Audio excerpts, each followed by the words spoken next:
चलिए तो शुरू कर देते हैं हमारे नेक्स्ट कंसेप्ट को, जो कि बहुत इजी भी है और मैं कहूँगी बहुत इंपॉर्टेंट भी है, क्योंकि यहाँ से एग्जाम के अंदर आपको देखने को मिलेगा कि यहाँ से जो सबसे ज़्यादा आते हैं factor affecting the capital structure, कि जब हम कैपिटल स्ट्रक्चर को डिज़ाइन करते हैं सो ऐसे कौन कौन से फैक्टर्स हैं, इसके ऊपर सबसे ज़्यादा क्वेश्चन आता है। और दूसरा इसकी आती हैं थ्योरीज, थ्योरी जो कि हम पढ़ने वाले हैं इस चैप्टर के अंदर, ये आपकी सारी की सारी थ्योरी इस चैप्टर के अंदर डिस्कस करेंगे।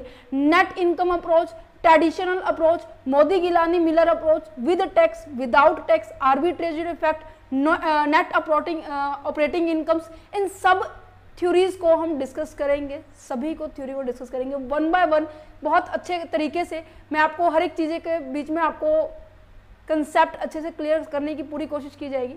सो स्टार्ट करते हैं हमारे इस चैप्टर को। देखो ये जो चैप्टर है ये पर्टिकुलर कोड मैंने क्यों लिखा है, क्योंकि इस सब्जेक्ट के अकॉर्डिंग यहाँ पर ये जो चैप्टर है ना, ये जो चैप्टर है आपका capital investment and financial decision के पॉइंट ऑफ व्यू से भी है। मैं आपको बता देती हूँ, आप चाहे बीकॉम के अंदर है, चाहे एमकॉम के अंदर है, चाहे बीबीए के अंदर है, या फिर मैं कहूँगी एमबीए कर रहे हैं, ये टॉपिक आपको हर स्ट्रीम के अंदर देखने को मिलेगा। सो दैट्स अ रीज़न ये सभी स्ट्रीम के लिए इंपॉर्टेंट है। ये पर्टिकुलर कोर्स मैंने इसलिए लिखा क्योंकि इसका हम सिलेबस अभी फिलहाल कर रहे हैं, राइट। आप सभी को पता है, ये आप प्लेलिस्ट चेक कर सकते हैं, ठीक है। यहाँ पर आपको इसकी सारी की सारी जो चैप्टर है यूनिट वाइज सब चैप्टर मिल जाएंगे। हमने कॉस्ट ऑफ कैपिटल भी कंप्लीट कर लिया, देन फाइनली आज हम कैपिटल स्ट्रक्चर करने वाले। अच्छा, अब हमने लास्ट चैप्टर के अंदर डिस्कस किया था कि हर एक फर्म को चलाने के लिए, या फिर मैं कहूँ कि एक जो कैपिटल होती है फर्म के लिए बहुत ज़्यादा इंपॉर्टेंट होती है। अब मैंने कहा कि फर्म के पास आपके पास दो सोर्सेज होते हैं, या तो आपके खुद का पैसा होगा, है ना, जिसे हम प्रोप्राइटरी फंड के नाम से जानते हैं, या फिर मैं कहूँ कि आपके पास ऐसा पैसा होगा जो कि आप बाहर से लेंगे, जिसे हम उधार का पैसा कहेंगे, है ना। आपके पास दो सोर्सेज है, आपके पास दो सोर्सेज है, प्रोप्राइटर्स फंड्स हैं आपके पास, और दूसरा आपके पास बोरोड फंड है, राइट। प्रोप्राइटर फंड्स वो फंड होते हैं जो कि आपका होता है, ये लॉन्ग टर्म के लिए बात की जा रही है। कैपिटल स्ट्रक्चर्स मोस्टली ये बात की जाती है लॉन्ग टर्म के लिए। यहाँ पर आप लॉन्ग टर्म के लिए जो सोर्सेज को अरेंज करते हो ना, उसका प्रपोर्शन देखते हो कि कितना पैसा मैं अपना यूज करूं और कितना पैसा मैं बाहर से रेज करूं, उनके बारे में बात करता है। This is a capital structures. Clear है? देखो क्या लिखा हुआ है इंट्रोडक्शन में, the term capital structure refer to the proportion between the various long term sources of the finance. क्या कह रहा है? ये प्रपोर्शन है जितने भी आपके पास long term sources of finance है उनका एक, मतलब कहते हैं ना कि कितना हिस्सा में इससे लेना चाहिए, कितना हिस्सा में इससे लेना चाहिए। मान लीजिए आपके घर में शादी है, मैंने आपको पीछे बहुत अच्छा एग्जाम्पल दिया था, वही एग्जाम्पल हम कंटिन्यू करेंगे। आपके घर में शादी है और आपको मिनिमम लेके चलती हूँ, मिनिमम जो है 10 लाख रुपीज़ के अंदर नॉर्मल शादी हो जाती है, ठीक है। मैंने कहा कि आपके पास केवल 3 लाख रुपए हैं, बाकी का पैसा आप क्या करने वाले हो, बाहर से लेने वाले हो। सो ये टोटल कैपिटल तो ये हो गई आपका कैपिटल स्ट्रक्चर, मीन्स कि कहाँ से पैसा आपने अरेंज किया है वो बात की जा रही है। ये तो आपका खुद का पैसा हो गया, ये आप है बाहर से पैसा जो ले रहे हो। क्लियर है? सो यहाँ पे इसी का प्रपोर्शन होता है। प्रपोर्शन क्या हुआ? 3:7। क्लियर है? क्लियर है? तो यहाँ पे आपके पास दो सोर्सेज है, प्रोप्राइटर्स फंड्स होते हैं, बोरोइंग फंड्स होते हैं। प्रोप्राइटर फंड्स के अंदर आपके जैसे कि इक्विटी शेयर्स फंड्स हो गया, प्रेफरेंस शेयर हो गया, इसके अंदर रिजर्व या फिर मैं कहूँ सरप्लस हो गया, या फिर मैं कहूँ कि रिटेन अर्निंग जो है, ऐसी इनकम जो आपने कहीं ना कहीं जो कमाई थी और उसको एज ए स्टोर करके रख लिया, वो इनकम आपकी बात की जा रही है, रिटेन अर्निंग, राइट। अच्छा, बोरोड फंड की बात की जाए तो वो कैसा फंड होता है कि हम बाहर जो जितने भी फाइनेंशियल इंस्टीट्यूशंस हैं वहां से पैसा हम क्या करते हैं, अरेंज करते हैं, या फिर मैं कहूँ मैंने डिबेंचर्स को इशू कर लिया, ये आपकी बोरोड कैपिटल में इंक्लूड होते हैं, ठीक है। अच्छा, मैंने कहा कि आपके पास ये दोनों सोर्स है, प्रोप्राइटर्स फंड्स भी हैं और बोरोड फंड्स भी हैं, ठीक है, बट इनमें से कितना हिस्सा आप यहाँ से लेंगे, कितना हिस्सा आप यहाँ से लेंगे, ये डिपेंड करता है आपके 3 फैक्टर्स के ऊपर। कौन कौन से फैक्टर्स हैं? सबसे पहला आपकी बात आ जाती है रिस्क का फैक्टर, दूसरा आ जाता है आपकी कॉस्ट का फैक्टर, फिर मैं लास्ट में इसको लूंगी कंट्रोल का फैक्टर। क्यों? आप ये भी तो देखते हैं ना कि किसको लेने से हमारे पास ज़्यादा रिस्क आ रहा है। मैंने आपको लास्ट लेक्चर में बहुत बार ये डिस्कस किया हुआ, इवन जब हम फाइनेंशियल मैनेजमेंट का सिलेबस हमने स्टार्ट किया था तब से ही हम डिस्कस कर रहे हैं। फिर भी मैं आपको एक छोटी सी बात बता देती हूँ कि जो इक्विटी होते हैं, प्रेफरेंस होते हैं, डिबेंचर्स होते हैं। इनके बारे में आपको अगर इन डेप्थ जानना है ना, सो प्लेलिस्ट पे जाना है फाइनेंशियल स्टेटमेंट की। यहाँ पर आपको एक नज़र आ रहा होगा 5th semester financial statement chapter video, आपको यहाँ जाना है और यहाँ जाने के बाद आपको चैप्टर नंबर 3rd और 4th और चैप्टर नंबर 5th देखना है, जिसके अंदर short term funds and long term funds के बारे में डिस्कस किया। उसके अंदर मैंने इनकी फीचर्स बताई हुई थी। जो इक्विटी शेयर होते हैं ये आपके लेस रिस्की होते हैं, ठीक है, ये आपके मॉडरेट होते हैं, ये आपके हाई रिस्की होते हैं। ध्यान से सुनना है, ऐसा क्यों लिखा जा रहा है बताऊंगी, रुको। अच्छा, कॉस्ट की अगर बात की जाए, ये हाईली कॉस्टेड होते हैं, ठीक है, ये मॉडरेट ही चलता है, ये लेस कॉस्ट होती है इनकी, दैट मीन्स ये चीपेस्ट सोर्स है। ऐसा क्यों? ऐसा क्यों? देखो, अगर मैं इनको एक बात और, इनकी जो ये आपको वेरिएबल डिविडेंड रेट मिलती है, यहां पर फिक्स्ड डिविडेंड रेट मिलती है, कॉमन जो मोटा मोटा बता रही हूं जो इनके बारे में, फिक्स्ड इंटरेस्ट रेट मिलती है। क्लियर है? ठीक है। अब मैंने आपको ये कहा कि ये लेस रिस्की है। ये लेस रिस्की क्यों है,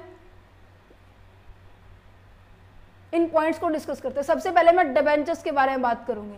डिबेंचर्स ऐसे शेयर होल्डर्स होते हैं, ऐसे डिबेंचर्स होल्डर्स होते हैं, ऐसे पर्सन होते हैं जिनसे हम जब पैसा रेज करते हैं ना, सो इनको हम इंटरेस्ट जो है फिक्स रेट ऑफ इंटरेस्ट देंगे। अगर कंपनी कैपेबल नहीं हुई कि इंटरेस्ट हम नहीं दे सकते, इंटरेस्ट की इतनी कैपेबिलिटी नहीं है, अगर उनको टाइमली पेमेंट नहीं किया इन डिबेंचर्स होल्डर्स को, सो इनके पास ये पूरा राइट है कि जब इनको ये इंटरेस्ट ना मिले तो ये कोर्ट में जाकर अपना केस दर्ज करवा सकते कि इस कंपनी ने हमें रेगुलर इंटरेस्ट नहीं दिया। ये इनके पास प्रॉपर राइट है। यही कारण है कि ये सबसे ज्यादा रिस्की होते हैं कि अगर हम इनको इंटरेस्ट ना दे पाए सो ये कोर्ट में मूव हो सकते हैं, जिसके कारण हमारी कंपनी की इमेज डाउन हो सकती है। अच्छा, चीपेस्ट क्यों है? क्योंकि इसके कारण जो हम इसको इंटरेस्ट दे रहे हैं, इंटरेस्ट की पेमेंट हमारी पहले हो जाती है और टैक्स की पेमेंट हमें बाद में होती है, जिसके कारण इसके ऊपर टैक्स का बेनिफिट हमें मिलता है। केवल यही एक सोर्स है जहां पर हमें टैक्स का बेनिफिट मिलता है। याद है जहां पर हमने बात की थी, सेल्स में से वेरिएबल कॉस्ट माइनस कर दिया, कंट्रीब्यूशन आ गया, फिक्स कॉस्ट माइनस कर दिया, अब आ जाते हैं ईबीआईटी। ईबीआईटी में से जब मैं पहले इंटरेस्ट माइनस करूंगी, देन उसके बाद जो बैलेंस बचता है ईबीटी, इसके ऊपर हम क्या करते हैं, टैक्स को कैलकुलेट करते हैं, देन फाइनली हम टैक्स को माइनस करते हैं। समझ पा रहे हो? तो यहाँ पे टैक्स का बेनिफिट मिलता है। प्रेफरेंस शेयर होल्डर्स को इनके बाद प्रेफरेंस दी जाती है, इक्विटी से पहले दी जाएगी इनको प्रेफरेंस। कहने का मतलब इनको वोटिंग राइट तो होता है, फिक्स डिविडेंड मिलता है, ठीक है, ये मॉडरेट है, दोनों के बीच में आ रहा है तो ऑब्वियस ही बात है मॉडरेट रहेगा। बट इक्विटी की बात की जाए, ये लेस रिस्की क्यों होती है? क्योंकि इनके ऊपर हमें कंपनी का कोई प्रेशर नहीं होता कि इनको क्या देना, फिक्स्ड देना है या फिर रेगुलर बेसिस पे देना, नहीं, क्योंकि ये वेरिएबल नेचर का है। बचा हुआ जो पैसा है वो क्या बटने वाला है, आपके इक्विटी शेयर होल्डर्स के अंदर बटने वाला है। बट हाई कॉस्ट क्यों है? क्योंकि यहाँ पर ये जो इक्विटी शेयर होल्डर्स हैं, इन केस आपको रेज करना है, ये आपके लिए ना जब फैक्टर्स आएंगे ना वहां पे आपको और अच्छे से क्लियर समझ में आएगा, ठीक है। बट पहले आपको इतना थोड़ा सा इमेज क्रिएट हो गई है। चलो जी, अब पहले यहाँ पे हम बढ़ जाते हैं। सो कॉस्ट, रिस्क और कंट्रोल की बात की जाए, अच्छा यहाँ पे एक और बात सुन लीजिए कि जो कंट्रोल होता है ना सबसे ज्यादा यहाँ पर होता है, इक्विटी होल्डर के पास होता है कि वोटिंग राइट इनके पास होता है, डायरेक्टर्स को सेलेक्ट करने का राइट इक्विटी शेयर होल्डर्स के पास होता है। बट प्रेफरेंस और डिबेंचर्स के पास ना के बराबर होते हैं, इनके पास तो होता ही नहीं है, इनके पास ना के बराबर होते, कभी कभार मिल जाता है, वो अलग अलग सर्कमस्टांसेस है। क्लियर है? सो अगर कंपनी चाहती है कि उनके पास उनका ही राइट रहे, उनके पास उसका खुद का कंट्रोल रहे, ज्यादा पर्सन के पास कंट्रोल ना जाए, सो वो क्या करेगी, मेजोरिटी ऑफ डिबेंचर्स इशू करेगी। सो कंट्रोल उनके पास रहे, क्योंकि ज्यादा से ज्यादा कंट्रोल बाहर फैलाएंगे, सो ऑब्वियस ही बात है क्या कब होगा, जब हम इक्विटी शेयर्स को इशू कर रहे हैं। क्लियर है? अच्छा, रिस्क अभी मैंने बताया, रिस्क किसकी, अब अगर आप टॉलरेट कर सकते हो रिस्क को, एक सेकेंड, यस, अगर आप रिस्क को टॉलरेट कर सकते हैं सो आपको क्या करना पड़ेगा, डिबेंचर्स आप इशू कर सकते हो। अगर नहीं टॉलरेट कर सकते तो आप इक्विटी इशू कर सकते हैं। अगर बात की जाए कॉस्ट की, कॉस्ट के अकॉर्डिंग ये क्या है, जो आपका डेट होता है वो आपका चीपेस्ट सोर्स होता है, बट यहाँ पे ये हाईएस्ट कॉस्ट होता है क्योंकि इसके यहाँ पर टैक्स का बेनिफिट नहीं मिलता है। मैं वैसे ऑलरेडी बता चुकी हूँ, बट फिर भी हम इसको एक पर्टिकुलर पॉइंट आएगा वहां पे मैं और अच्छे से क्लियर करूंगी। क्लियर है, आ गया इतना समझ में? तो ये तीनों के तीनों पॉइंट हम क्या करने वाले हैं, देखने वाले हैं जब हम अपनी कॉस्ट को, अपने कैपिटल स्ट्रक्चर को डिजाइन करेंगे कि हाँ यहाँ से पैसा इतना होना चाहिए, यहाँ से पैसा इतना होना चाहिए। क्लियर है?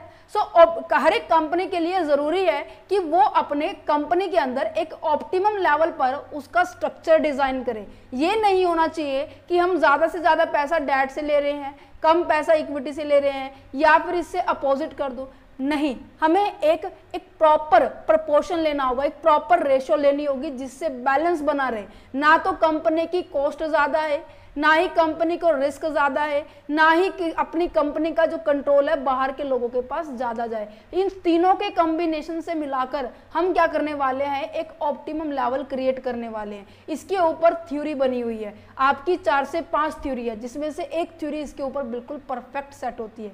ठीक है, उसको हम डिस्कस करेंगे। अगर आपने राइट जजमेंट नहीं किया, अगर आपका जो डिसीजन है वेरियस सोर्सेज को लेकर आपने अच्छा नहीं किया, तो कहीं ना कहीं ये कंपनी की वैल्यू के ऊपर बहुत बड़ा फर्क पड़ेगा। क्यों?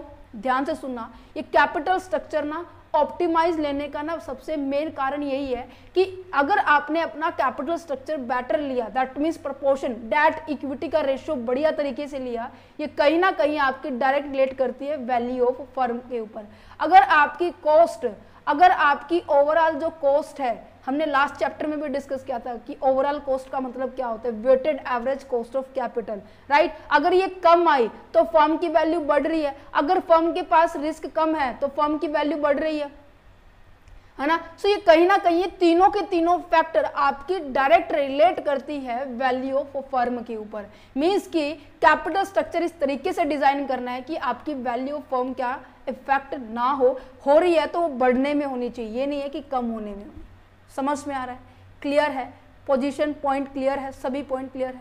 अच्छा, अब यहाँ पे एक आगे बढ़ने से पहले आपको यहाँ पर एक डिफरेंस नजर आना, पता होना चाहिए कि डिफरेंस क्या कहता है फाइनेंशियल स्ट्रक्चर्स के अंदर और कैपिटल स्ट्रक्चर के अंदर। फाइनेंशियल स्ट्रक्चर क्या कहता है, कैपिटल स्ट्रक्चर के ऊपर एक छोटा डिफरेंस आता है, क्योंकि काफी सारी यूनिवर्सिटीज के अंदर जो मार्क्स का जो क्राइटेरिया है वो अलग अलग है। किसी के अंदर 2, किसी के अंदर 4, किसी के अंदर 6, 8, 12, 14, 15, 16 एंड 20 मार्क्स किस तरीके से क्वेश्चन आते हैं। अगर क्वेश्चन इस तरीके से आ जाए 4 से 5 नंबर में, ये क्वेश्चन आपका डिफरेंस में आता ही आता है। ठीक है, तो समझो इसको क्या कह रहा है। देखो, कैपिटल स्ट्रक्चर मैंने किससे बात की है, आपकी लॉन्ग टर्म से बात की है। लॉन्ग टर्म किससे बात की है, आपके प्रोप्राइटर्स फंड से बात की गई है, आपकी बोरोइंग फंड से बात। क्या यहाँ पे किसी भी तरह का डिस्कशन शॉर्ट टर्म से हुआ है? नहीं, क्योंकि ये केवल लॉन्ग टर्म के साथ ही क्या करता है, डील करता है। शॉर्ट टर्म के साथ और लॉन्ग टर्म दोनों के साथ डीलिंग कौन करता है, फाइनेंशियल स्टेटमेंट करता है। सो क्या मैं इसको ये कह सकती हूं कि ये कैसा कंसेप्ट है, एक वाइडर कंसेप्ट है, राइट। अगर मैं बात करूं ये इसके कंपैरिजन में कैसा है, ये नैरो कंसेप्ट है। क्लियर है? समझ पा रहे हैं? अच्छा, it means the entire liability side of the balance sheet. यहाँ पे बात की जा रही है, यहाँ पर सारी की सारी जो लायबिलिटी साइड है, जैसे कि लायबिलिटी आपकी करंट भी होती है और नॉन करंट भी होती है, इस यहाँ पर दोनों तरह की लायबिलिटीज को इंक्लूड किया हुआ है। बट यहाँ पर केवल लॉन्ग टर्म के बारे में बात ही कर रहे हैं, शॉर्ट टर्म के बारे में बात नहीं कर रहे हैं। अच्छा, financial structure consist all the sources of the capital, ये सारे सोर्सेज को लेके चल रहा है, शॉर्ट टर्म के को भी लेके चल रहा है और लॉन्ग टर्म को भी लेकर चल रहा है। ठीक है, बट यहाँ पर तो केवल equity preference and retain earning को ही ज्यादा फोकस किया गया है और आपके डेट्स को फोकस किया गया है। क्लियर है? It will not be more important while we determine the value of a firm। जब मैंने आपको बताया जो कैपिटल स्ट्रक्चर है, इसका जो डायरेक्टली इंपैक्ट किसके ऊपर पड़ता है, आपकी फर्म की वैल्यू क्या होने वाली है, वैल्यू ऑफ फर्म। अगर आपका कैपिटल स्ट्रक्चर अच्छा नहीं है, उसकी कॉस्ट ज्यादा आ रही है, रिस्क ज्यादा है, कंट्रोल डाइल्यूट हो रहा है, ज्यादा से ज्यादा लोगों के हाथों में जा रहा है, तो कहीं ना कहीं आपकी वैल्यू ऑफ फर्म क्या हो रही है, डिक्रीज होगी। बट फाइनेंशियल स्ट्रक्चर किसी भी तरीके से यूज नहीं होती आपकी वैल्यू ऑफ फर्म को डिटरमाइन करने में। Is it clear? क्या इतना समझ में आ रहा है?